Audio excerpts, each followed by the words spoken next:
The demand for a second independence referendum next year will be at the center of the SNP's campaign at a forthcoming snap election, Nicola Sturgeon has said.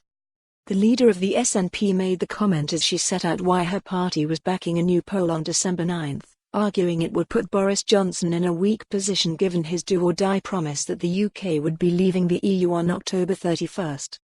Taking to Twitter, the First Minister wrote, "Firstly, we have to ask ourselves what the alternative is. Doing nothing allows Johnson to get his bad deal through, with Lab support, or, even worse, run down clock to end January when no deal becomes a real risk all over again. For all his bluster, Johnson would much prefer to fight an election with Brexit already delivered.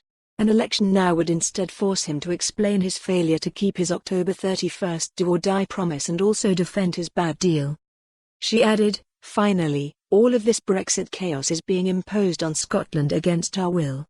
To stop this ever happening again, we need to be independent, which is why the demand for #Indyref2020 will be at heart of the SNP campaign." Boris Johnson has said in the past he would prefer to be dead in a ditch than miss the October 31 deadline. The PM will likely fail to secure supermajority support for a December election on Monday, but knows he will require 100 fewer MPs to grant the same request just 24 hours later. A thread on our call for a general election. Firstly, we have to ask ourselves what the alternative is. Doing nothing allows Johnson to get his bad deal through, with Lab support, or, even worse, run down clock to end January when no deal becomes a real risk all over again. Labour's lack of support for the proposal means it is likely to be defeated when voted upon on Monday evening. Mr. Johnson has already had 2 requests for an election refused, but the Liberal Democrats and Scottish National Party have offered Mr. Johnson a way out of the deadlock.